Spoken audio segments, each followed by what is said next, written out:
오늘 말씀이 좀 깁니다. 마태복음 20장 우리 1절에서 16절입니다. 마태복음 20장 우리 1절에서 16절까지입니다. 다 찾으셔서요. 제가 한 절 읽고 여러분들이 한 절 읽고 이렇게 한 절씩 교독하도록 하겠습니다. 말씀을 잘 읽으셔야 되는 게 이 말씀이 하나의 비유의 이야기거든요. 그래서 여러분들이 이걸 잘 읽으셔야 또 오늘 설교를 잘 들으실 수 있으니까 여러분들이 좀 함께 잘 읽어주시면 좋겠습니다. 제가 먼저 1절 읽겠습니다.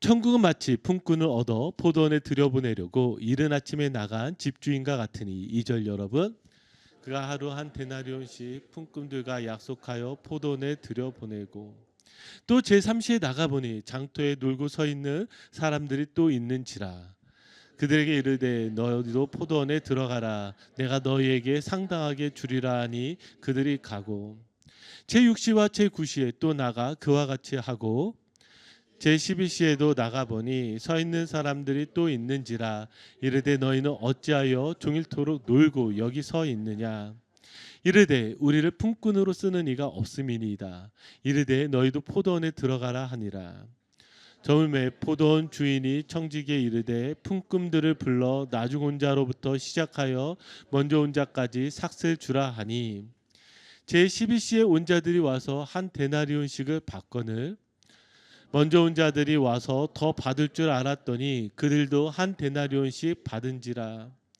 받은 후 집주인을 원망하여 이르되 나중 온 이 사람들은 1시간밖에 일하지 아니하였거늘 그들을 종일 수고하며 더위를 견딘 우리와 같게 하였나이다.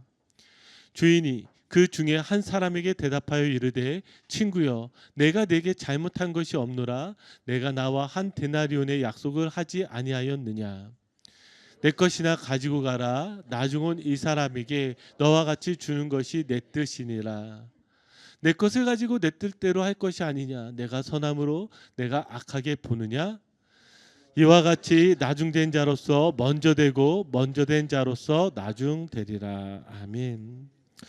한 신문 기사에서 목회자 세미나에 한 문구를 실었는데요. 그 문구가 이렇습니다. 하나님께서 목사 구인 광고 내신다면 뭐라고 쓰실까? 자, 다시 한번 읽어드릴까요? 하나님께서 목사 구인 광고 내신다면 뭐라고 쓰실까? 여러분들 어떻게 생각하세요? 저는 이 신문 기사의 이 문구를 읽고 마음 가운데 참 많은 생각이 잠겼습니다. 하나님이 원하시는 목사는 무엇일까?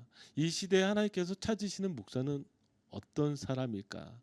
또 마찬가지로 만약에 목사 구인 광고가 아니라 성도 구인 광고를 하나님께서 내신다면 하나님은 어떤 성도들을 부르실까요? 오늘 말씀도 아마 이와 좀 연결이 될 것 같은데요. 제가 오늘 말씀을 이렇게 묵상을 하다가 옛날 생각이 났어요. 제가 고등학교를 졸업하고 한 달 정도 일용직으로 흔히 말하는 노가다라는 것을 한 적이 있습니다. 여러분 아마 뭐 남자 우리 지사님들 가운데 노가다를 해보신 경험이 있으실 텐데 아마 지금 인생이 노가다입니다 이렇게 말하실 수도 있고요. 고등학교를 졸업하고 친구들하고 좀 어떤 계획들을 잡고 우리가 좀 돈을 모아보자, 좀 한 달간 열심히 일을 해보자. 근데 저희가 고등학교를 졸업하고 돈 벌 게 그렇게 많지 않더라고요. 그래서 저희가 일용직 이 일을 좀 한번 경험해 봐야 되겠다라는 생각을 했습니다. 그래서 인력 시장에 이제 새벽부터 나가야 되는데요. 잘 몰랐어요.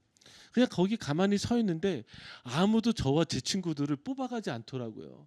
거기에 어떤 봉고차들이 와서 거기에 있는 반장님이 이 차에 타세요, 이 차에 타세요, 이 차에 타세요 막 나눠주거든요. 결국 마지막까지 남은 게 저와 저희 친구들이었습니다. 제 느낌은 아마 아무것도 모르는 좀 어리버리한 친구들 3명이 거기 서 있으니까 마지막에 뽑힌 것 같아요. 그때 반장이 씩 웃더니 자네들은 참 운이 좋아 그러더라고요. 그래서 왜 운이 좋을까 그러더니 자네들이 하는 일은 특별한 기술이 필요 없고 요만한 막대기만 있으면 돼. 그리고 저희를 보내줬어요. 그리고 저희가 간 곳이 어디냐? 여러분들이 인천에 들어가시면 제일 먼저 도착하는 곳이 어디죠? 영종도죠. 그 옆에 무엇이 젖었냐면 송도 신도시가 그때 막 일어날 때 이게 벌써 28년 전 얘기예요. 그때 제가 송도 신도시를 다 지은 사람입니다. 근데 거기 갔는데 아파트 짓는 현장에 갔는데 진짜로 요만한 막대기 하나 주는 거예요. 그리고 뭐 했는 줄 아십니까? 기술 다 필요 없고요. 거기에 모래푸대를 등에 짊어주면 이 막대기 가지고 이렇게 짊어지고 계단을 타고 올라가서 해주는 거예요. 얼마나 힘들고 얼마나 죽을 것 같은지. 제가 그때 이후로 하여튼 시멘트 푸대와 모래 푸대는 진짜 잘 나릅니다. 그러면서 참 힘들었는데 거기에서 같이 일하시는 어르신들이 가르쳐 주더라고요. 거기에 인력시장에 가면 반장 눈을 부릅뜨고 쳐다보래요. 절대 딴 데 보지 말고 반장 눈만 보고 있으래요. 그래야 빨리 불러준다고. 그것도 빨리 불러줘야 좋은 데 가지. 항상 마지막에 남는 사람들이 제일 안 좋은 곳에 가니까 눈을 부릅뜨고 쳐다보라고. 예, 그때부터 이제 저희가 항상 새벽 시장에 나가면 친구들하고 절대로 졸지 말고 눈 부릅뜨고 반장님만 쳐다보고 있는 거예요. 저희 좀 좋은 데 보내주세요. 저희 좀 좋은 데 보내주세요. 예, 이랬던 기억들이 납니다. 제가 이 말씀을 하는 이유가 오늘 말씀이 아마 좀 이런 부분과 좀 연결이 될 것 같아서 여러분들 말씀드렸고요. 한번 좀 오늘 말씀이 어떤 말씀인지 한번 보았으면 좋겠습니다. 오늘 말씀의 시작은 사실은 마태복음 19장 30절입니다. 한번 볼까요? 그러나 먼저 된 자로서 나중되고 나중된 자로서 먼저 될 자가 많으니라. 이게 지난주 말씀의 끝이기도 하지만 사실은 이번 주 말씀의 시작이기도 합니다. 왜냐하면 지금 이 말씀을 하시고 이 말씀을 설명하시기 위해서 예수님께서 지금 한 비유를 말씀하고 계신 거예요. 그 비유가 무엇이냐? 지금 한 포도원 주인이 있는데 그 포도원 주인이 이른 아침부터 나가서 그 포도원에서 일할 품꾼들, 일꾼들을 불러 모으기 시작합니다. 그런데 참 이상해요. 보통 사람들을 부르면 이른 아침에 나가서 한 번만 부르면 돼요. 그런데 여기에 성경을 보니 예수님께서 뭐라고 말씀하시냐면 이른 아침에도 나가요. 3시에도 나가요. 6시에도 나가요. 9시에도 나가요. 더군다나 11시에도 나간다라고 합니다. 저희가 좀 시간을 이해할 필요가 있는데 지금 이 이스라엘의 시간은요. 아침 6시서부터 저녁 6시까지가 하루입니다. 그래서 아침 6시가 성경에서는 0시예요. 이른 아침이요. 그럼 제가 이제 문제 내겠습니다. 그러면 성경에서 나오는 3시는 우리 시간으로 몇 시죠? 아침 9시가 되겠죠. 자, 지금 그러니까 순서적으로 지금 이 주인이 사람들을 불러 모은다라는 거예요. 더 이해가 안 되는 것은 지금 이제 1시간 남은 11시에도 나아가서 사람들을 불러 모으기 시작한다라는 것입니다. 또 이 비유가 참으로 이상한 것은 두 번째로 이와 같습니다. 지금 일이 다 끝나서 지금 일한 사람들을 다 불러 모았어요. 그리고 이 사람들에게 이제 품삯을 나눠주는 것입니다. 보통 이스라엘에서는요, 먼저 일한 사람서부터 품삯을 나눠줘요.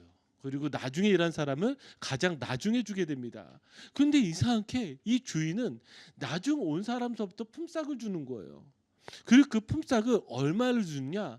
한 데나리온을 주는 것입니다. 자, 지금 이 비유에서 여러분들이 보셔서 아시겠지만 맨 처음 온 사람도 무엇을 약속하였죠? 한 데나리온을 약속했단 말이에요. 그러니까 하루 품삯을 다 주는 겁니다. 그러니까 지금 뒤에 받는 사람들이 얼마나 기대가 되겠어요. 와, 저 11시에 온 사람은 12시까지 딱 1시간만 일했는데 한 데나리온을 받았단 말이죠. 그러니까 9시에 온 사람도 6시에 온 사람도 3시에 온 사람도 그리고 더군다나 이른 아침 0시에 온 사람 얼마나 더 기대가 되겠습니까? 그런데 어떻게 했죠? 이 주인은 모든 사람들에게 똑같이 한 데나리온씩 줬습니다. 이상하잖아요. 일을 더 했는데, 아니 아침부터 수고한 사람이 있는데 어떻게 1시간 일한 사람과 똑같이 품삯을 받을 수가 있겠습니까? 여러분, 지금 이 비유가 이해가 되세요? 와, 닿으세요? 그러면 도대체 예수님은 왜 이 비유를, 이 이상한 비유를 이야기하고 계실까요?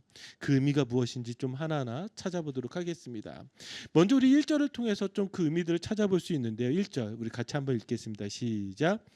천국은 마치 품꾼을 얻어 포도원에 들여보내려고 이른 아침에 나간 집주인과 같으니. 아멘. 자, 1절을 한번 가만히 보세요. 지금 이 포도원 이야기를 하는데 이 포도원이 어떤 것과 같다라고 이야기하죠? 천국과 같다라고 이야기합니다. 그게 이 포도원 비유는요, 다른 비유가 아니라 천국에 대한 이야기란 말이에요. 그런데 이 천국이 어떤 것과 같다라고 이야기하죠?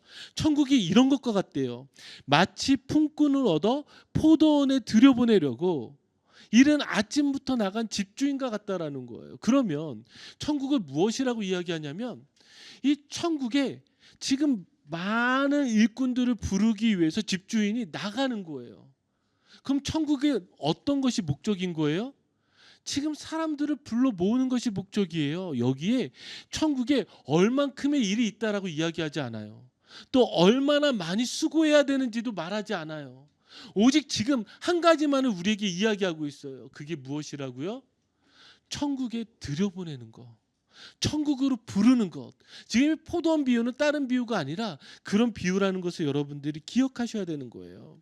그러니까 지금 이 주인은 어떻게든 나가서 더 많은 품꾼들을 불러 모으려고 하는 것을 여러분들이 알 수가 있습니다. 자, 두 번째로 우리가 보게 된 건 무엇이냐면 주인이 품꾼들을 부르면서 어떤 약속을 했느냐라는 거예요. 한번 우리 2절 4절 볼까요? 2절은요. 일찍 부른 품꾼들에게 한 약속입니다. 같이 읽겠습니다. 시작. 그가 하루 한 데나리온씩 품꾼들과 약속하여 포도원에 들여보내고, 자, 그냥 품꾼들을 부른 게 아니라 이렇게 약속을 합니다. 한 데나리온을 주겠습니다. 자, 이렇게 약속을 했어요. 자, 그럼 이것과 비교해서 늦게 부른 품꾼들에게 어떻게 약속하느냐, 우리 한번 같이 읽겠습니다. 시작. 그들에게 이르되 너희도 포도원에 들어가라. 내가 너희에게 상당하게 주리라 하니 그들이 가고. 아멘. 자, 여기에는 한 데나리온이라고 말하지 않습니다. 뭐라고 말하고 있죠? 상당하게 준다라는 거예요. 상당하게. 그럼 도대체 상당하게 준다는 말은 어떤 말이에요? 뭐 많이, 충분히, 뭐 어떻게든 뭐 말 해석하는 대로 될 것 같아요. 그럼 도대체 상당하게 준다는 말을 왜 했을까요? 한 데나리온이라고 하면 될 텐데 왜 한 데나리온이라고 하지 않고 상당하게라고 이야기할까요? 여러분, 여기에서 이 상당하게라는 이 단어를 주목할 필요가 있는데, 이 상당하게라고 쓰여진 이 단어는 헬라어로 디카이오스입니다. 디카이오스.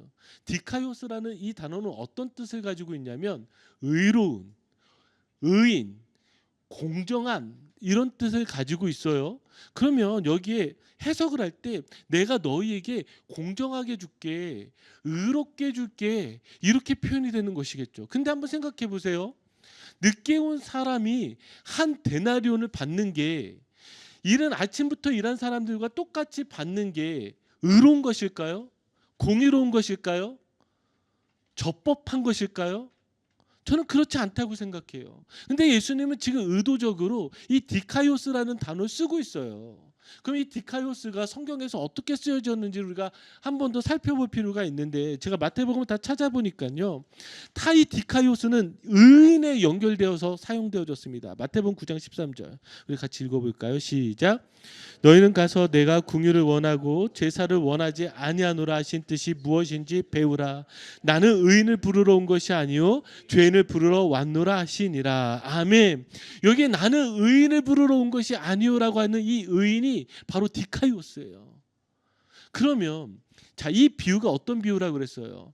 천국 비유라고 했단 말이죠. 지금 주인이 이 천국으로 사람들을 불러 모으는 거예요. 불러 모으는데 여기에 무엇을 약속했냐면 처음 부른 사람 한 데나리온을 약속했는데 지금 늦게 온 사람들은 한 데나리온이 안 된단 말이죠. 그런데 이 사람들에게 디카이오스를 얘기해요. 내가 너에게 의를 줄게. 의를 줄게라고 말하는 이건 무엇과 같은 거예요? 여러분, 천국에 들어가려면 어떤 사람이 들어가죠? 의인이 들어가요. 완전한 의를 가져야 돼요. 근데 우리는 죄인이란 말이에요. 우리는 천국에 들어갈 수 없어요. 자격도 안 되고 능력도 안 돼요. 그래서 우리에게 주신 의가 무엇이라 얘기했죠? 예수 그리스도란 말이죠. 지금 여기에서 무엇을 지금 예수님께서 말하려고 하는지 우리는 힌트를 얻게 됩니다. 왜 한 데나리온이 아니라 상당하게 주리라라고 이야기한다고요? 내가 너희에게 그만한 자격, 의로운 자격, 예수 그리스도를 우리에게 암시하고 보여주고 있다라는 것을 우리에게 알려주고 있는 것입니다. 자, 우리 한번 좀 더 볼까요? 자, 여기 근데 3절 6절을 보면 늦게 온 사람들이 어떤 모습으로 지금 장터에 있는지를 우리에게 말씀하고 있습니다. 한번 같이 읽어보겠습니다. 시작. 제3시에 나가보니 장터에 놀고 서 있는 사람들이 또 있는지라.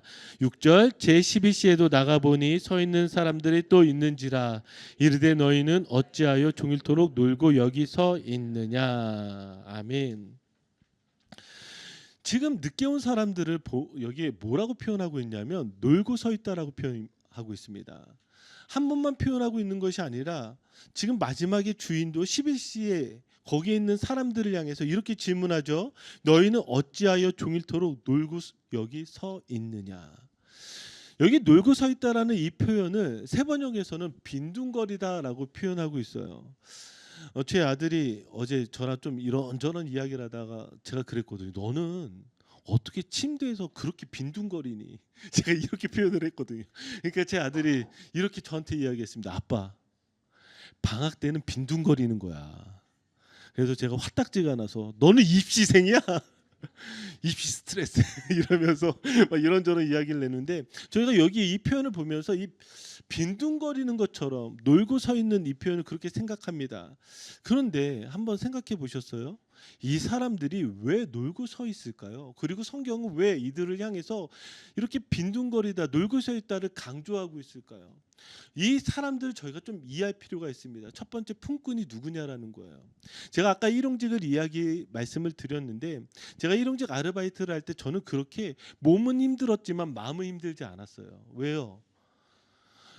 매일마다 제가 캐시로 5만 원을 따박따박 받는 게 얼마나 행복했는지 몰라요. 그래서 이거 가지고 우리 나중에 어디 여행 갈까 뭐 살까 친구들과 그 이야기하는 재미에 일하는 게 몸은 힘들지만 마음은 힘들지 않았습니다. 그런데요, 저랑 같이 일하는 다른 어른들과 이야기를 나눌 때 참 마음이 어려웠습니다.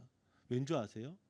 그분들은요, 그날 일자리가 없으면 당장 그 다음날 살아갈 수가 없는 거예요. 여기 지금 나와 있는 이 품꾼들을 보시면은요, 이 품꾼들은 어떤 사람들이냐면 지금 자기 혼자만 먹고 사는 사람들이 아니에요. 여기 있는 사람들은 다 가정이 있는 사람이란 말이죠.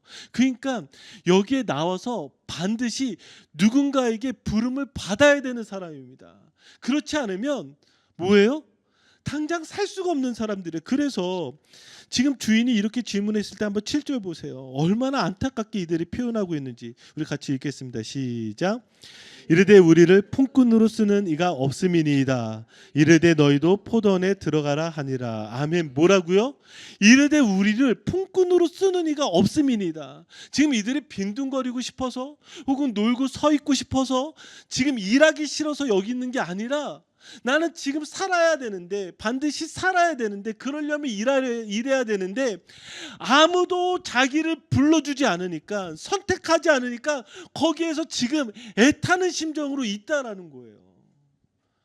지금 우리가 이 비유를 제대로 이해하려면 지금 이것을 이해하지 못하면 이 비유를 이해하지 못해요. 그러면 주인은 어떤 마음이에요? 지금 주인이 나와서 왜 일은 아침에도 나오고 3시에도 나오고 6시에도 나오고 9시에도 나오고 하물며 이제 1시간밖에 남지 않은 11시에도 지금 이 사람들을 향해서 나왔을까요? 왜 시장터에서 이 사람들을 부르고 있을까요? 그 이유는 오직 하나죠. 이 사람들을 살리기 위해서예요. 지금 주인이 이 사람들을 불러주지 않으면, 일하게 하지 않으면 당장 살 수 없기 때문에 이 사람들을 향해서 나가고 있다라는 것이죠. 자, 그렇다고 한다면 이 천국의 비유는 우리에게 무엇을 이야기하고 있을까요?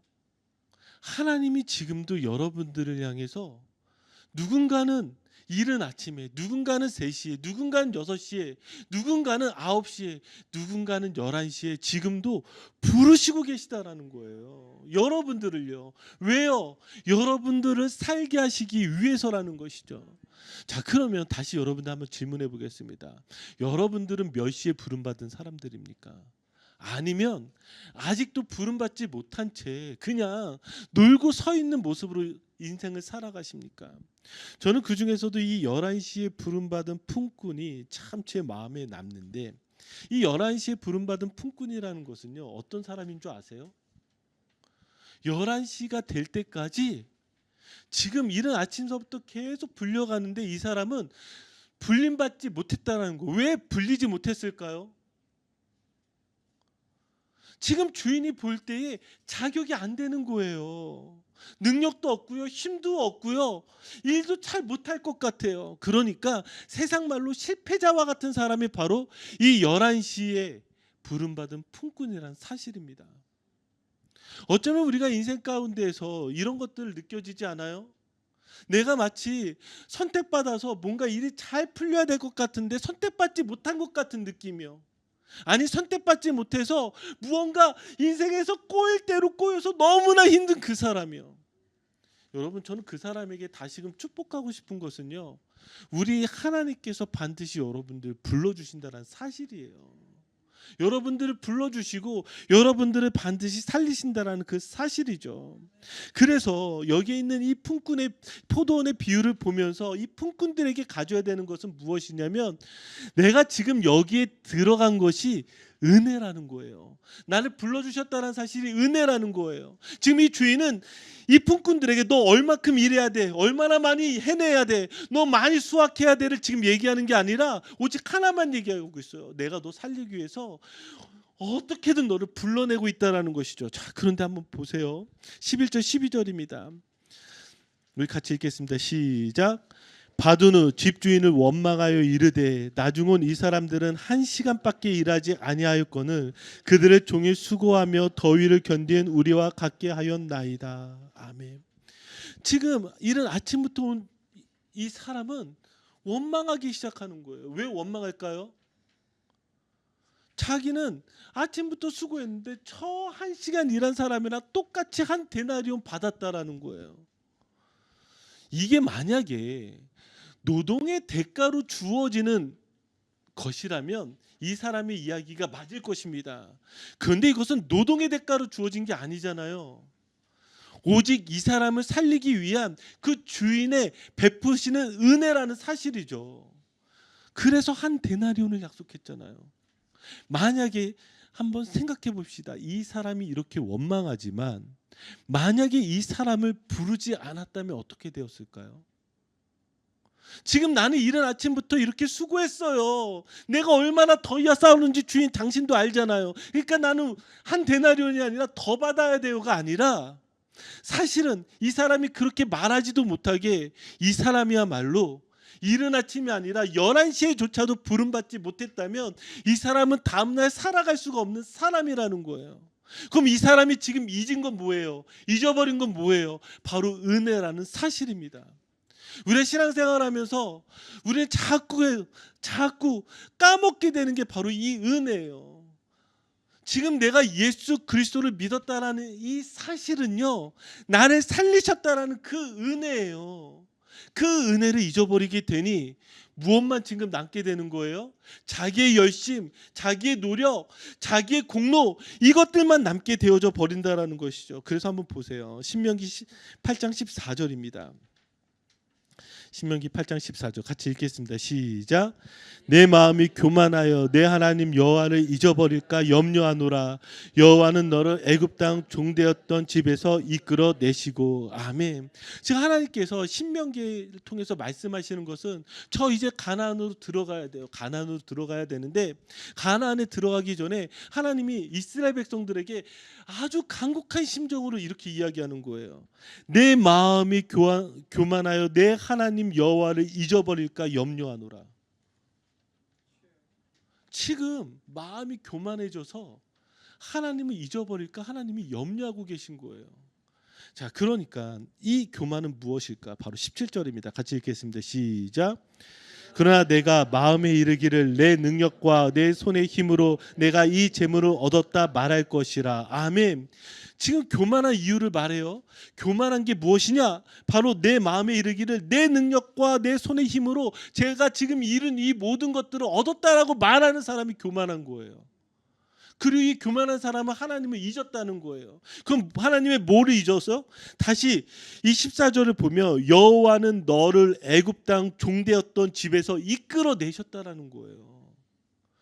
구원에 내주셨다라는 거예요. 그거를 잃어버리게 된 거예요. 그걸 잃어버리고 무엇이에요? 하나님과 함께 살아가는 것이 아니라 자기의 힘으로 이 모든 것을 얻었다라고 이야기하는 것이죠. 여러분 어떠세요? 여러분들이 이런 모습으로 살아가고 있지 않습니까? 자, 16절 우리 한번 더 읽겠습니다. 시작. 내 조상들도 알지 못하던 만나를 광야에서 내게 먹이셨나니 이는 다 너를 낮추시며 너를 시험하사 마침내 내게 복을 주려 하심이었느니라. 아멘. 자, 우리 마지막 마침내 내게 복을 주려 하심이었느니라. 자, 지금 이걸 통해서 이스라엘 백성들에게 뭘 이야기하고 있는 거예요? 너희가 지금 이 광야를 지나면서 너희가 분명히 낮춰지기도 하고 시험도 당하기도 하고 힘들었지. 그래. 하지만 이 모든 거는 무엇을 하기 위해서다? 마침내 너에게 복을 주려 하심이다. 마침내 하나님께서 우리에게 복을 주시기 위함이라는 거예요. 그래서 저는 믿음에 대해서 우리가 생각했을 때 우리가 믿음은 과거형, 현재형, 미래형이 있고요. 이 과거형, 현재형, 미래형이 다 한 믿음이라는 단어 가운데 다 나와 있습니다. 성경을 보면 이게 잘려 나와요. 그러니까 믿음이 도대체 뭐예요? 하면 믿음은 바라는 것들의 실상입니다. 미래형 같잖아요. 그렇죠? 믿음은 오늘을 살아내는 것입니다. 현재형 같잖아요. 믿음은 저 은혜를 기억해야 됩니다. 과거형 같잖아요. 그러나 이 모든 것들은 다 한 단어 안에 들어와 있죠. 그래서 믿음을 한번 따라해 볼까요? 기억하라, 살아내라, 바라보라. 자, 우리 한 번 더 시작. 기억하라, 살아내라, 바라보라. 여러분 믿음은요 이 세 문장으로 이어져 있습니다. 지금 이 품꾼이 아침부터 와서 수고하였지만 그가 잊어버린 건 무엇이었죠? 기억하지 못했다는 거예요. 자기를 불러주신 그 은혜를 알지 못했다는 거예요. 그러니 무엇이에요? 여기에서 일을 하면서 그 은혜를 가지고 살아갔던 것이 아니라 자기의 힘과 자기의 노력만으로 살아가니 무엇이에요? 한 데나리온도 자기에게는 만족할 수가 없게 되는 것이죠. 자, 저는 여러분들이 이 땅 가운데서 늘 이 단어를 기억하셨으면 좋겠습니다. 기억하고 살아내고 바라보는 것. 그것이 바로 믿음인 것입니다. 자, 이걸 좀 더 제가 설명하기 위해서 우리 한번 13절을 볼까요? 자, 우리 같이 읽겠습니다. 시작. 주인이 그 중에 한 사람에게 대답하여 이르되 친구여 내가 내게 잘못한 것이 없노라 내가 나와 한 데나리온의 약속을 하지 아니하였느냐. 아멘. 자, 이제 주인이 원망하고 있는 이 종에게 이렇게 이야기합니다. 내가 너에게 한 데나리온을 약속하지 않았느냐. 원망하지 말거라. 근데 여기에 뭐라고 표현이 나와 있냐면 제가 주목했던 단어가 바로 이 친구여입니다. 친구여. 친구여. 와, 어떻게 주인이 종에게 친구라고 이렇게 친근하게 표현할 수 있을까? 사실 저는 이게 잘 이해가 되지 않았어요. 구원이라는 천국이라는 그 관점 안에서 그렇지. 우리를 친구 삼아 주셨지. 낮은 자도 친구 삼아 주셨지. 이렇게 개념적으로 생각을 했습니다. 근데 제가 이 단어를 가지고 고민을 하다가 이런 뜻이 아닐 것 같은 거예요. 그래서 이 단어를 좀 찾아보기 시작했습니다. 헬라에서 친구는요 두 단어가 있습니다. 하나가 무엇이냐면 헤타이레라는 단어가 있고요. 한 단어는 여러분들이 잘 아는 필리오라는 단어가 있습니다. 왜 그거 있잖아요. 예수님이 베드로에게 내가 나를 사랑하느냐? 그때 아가파오로 물어봤을 때 베드로가 내가 주님을 사랑하는 줄 주께서 아시나이다. 이 사랑이 필레오란 말이죠. 그래서 예수님은 완전 전적인 이 무한정인 이 사랑을 물어보셨지만 베드로가 대답하면 뭐다? 우정의 사랑만을 대답했다. 여러분 아마 한 번쯤 다 들어보셨을 거예요. 거기서 나오는 또 다른 것이 바로 이 친구입니다. 그러면 여기에 이 친구라는 단어 베드로가 썼던 이 단어를 사용할 수 있는데 왜 여기에서는 헤타이레를 사용했을까요? 전 그게 궁금했어요. 이 헤타이레 뜻이 무엇이냐면 동료, 동지, 배우자라는 뜻입니다. 그러니까 한두 번 만난 사이가 아니라 오랫동안 알고 지낸 사이를 향해서만 헤타이레를 사용하고 있어요. 그럼 이상하잖아요. 여기에 지금 이 주인은 이 종을 이미 알고 있었어요. 그날 한 번만 만났던 것이 아니라 어쩌면 오래전서부터 알고 지낸 사이일 수 있어요. 아니요, 어쩌면 오래전서부터 계속해서 불러줬던 사이일 수 있어요. 그러면 여기에 나온 이 친구는 어떤 의미일까? 제가 이 단어를 가지고 고민하고 있을 때 용례들을 찾다 그 답을 찾았습니다. 그게 무엇이냐면 이 헤타이레가 다른 데 쓰여져 있지 않고 마태복음에서는 오직 두 군데만 쓰여져 있는데 이 두 군데 표현이 참으로 우리가 주목할 필요가 있습니다. 한번 볼게요. 마태복음 22장 12절입니다. 우리 같이 읽겠습니다. 시작. 이르되 친구여 어찌하여 예복을 입지 않고 여기 들어왔느냐 하니 그가 아무 말도 못하거늘. 아멘. 예수님이 지금 22장에서도 무엇을 이야기하시냐면 이와 똑같이 천국에 관한 이야기예요.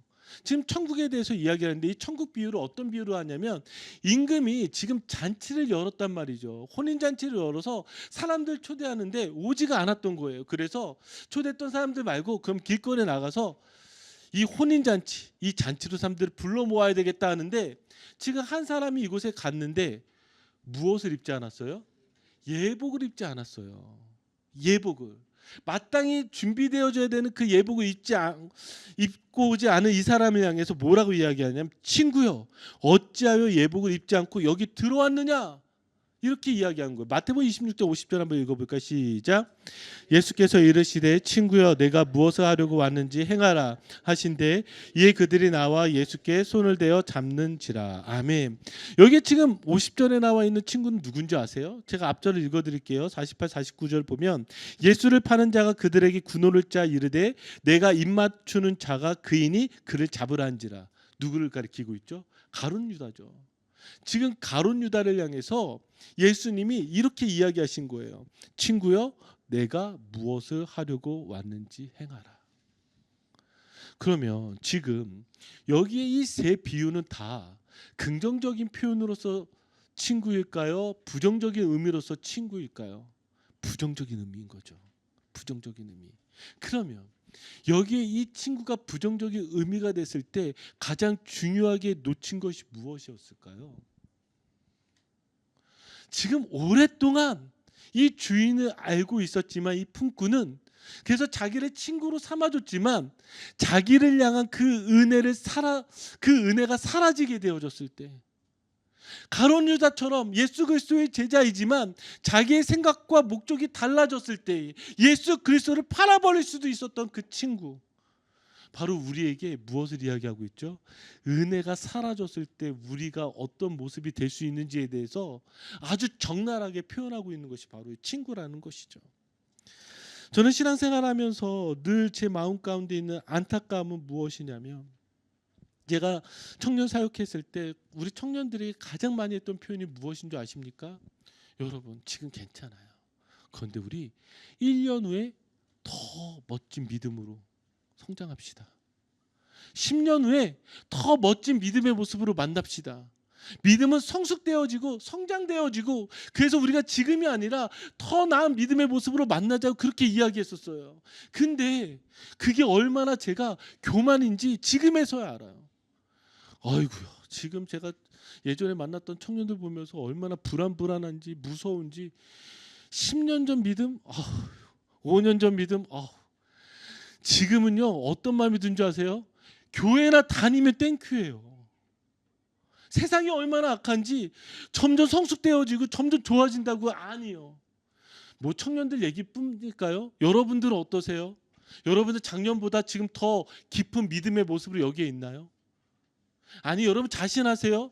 5년 후에는 내가 지금보다 더 예수님 잘 믿을 거야. 우리들 이렇게 생각하는데 한번 생각해 보세요. 여러분들 믿음이 과거보다 성숙하고 성장했어요?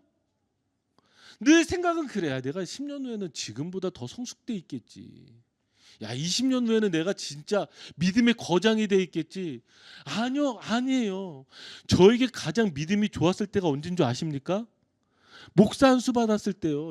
그땐 저는 전 세계를 다 바꿀 줄 알았대요. 믿음의 용사였다니까요.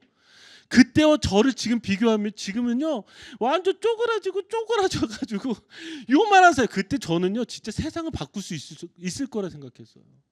근데 지금은요 요만해져요. 여러분 믿음 어떠세요? 여러분들 믿음은 정말 자신할 수 있으세요?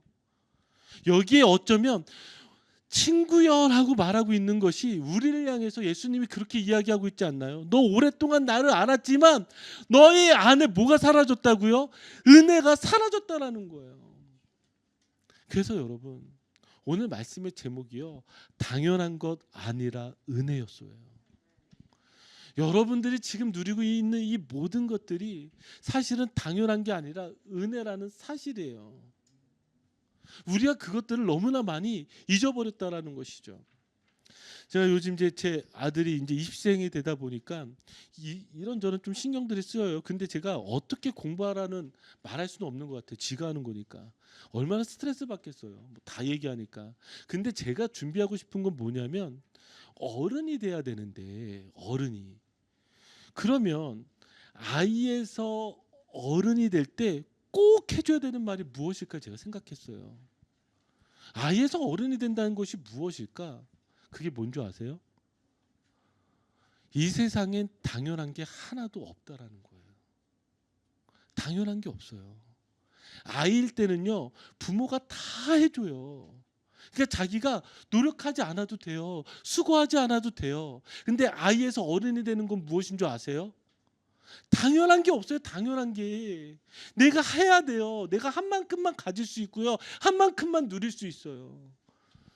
당연한 게 아니라는 거예요. 근데 신앙에서도요, 여러분, 아이에서 신앙의 어른으로 되는 가장 중요한 이 변곡점이 무엇인 줄 아십니까? 이걸 깨닫는 거예요. 뭔 줄 아세요? 당연한 게 아니라 은혜라는 사실이에요. 믿음은요, 바로 이것을 고백할 수 있는 사람입니다. 이거 잊어버리면 어떻게 된다고요? 하나님이 가장 염려하는 짓 하는 거예요. 내 마음이 교만하여 내 마음에 이르기를 뭐라고요?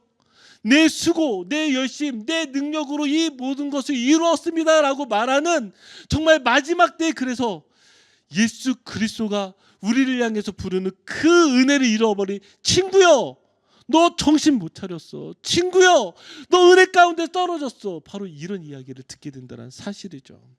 자, 사랑하는 성도 여러분, 이제 말씀을 마무리 짓도록 하겠습니다. 여러분은 나중된 자로서 먼저 되십니까? 먼저 된 자로서 나중 되십니까? 여기에는 오직 한 가지밖에 없습니다. 당연한 게 아니라 은혜입니다. 내가 지금도 이 땅 가운데 살아가는 거 당연했던 것이 아니라, 내 능력, 내 힘이 아니라 우리 주님께서 은혜 주셔서 여기까지 올 수 있었고, 그리고 마침내 복을 주시는 그 놀라운 은혜를 여러분 바라보면서 힘든 시간들을 이겨나가시기를 주님의 이름으로 축복합니다. 아멘. 같이 기도하겠습니다.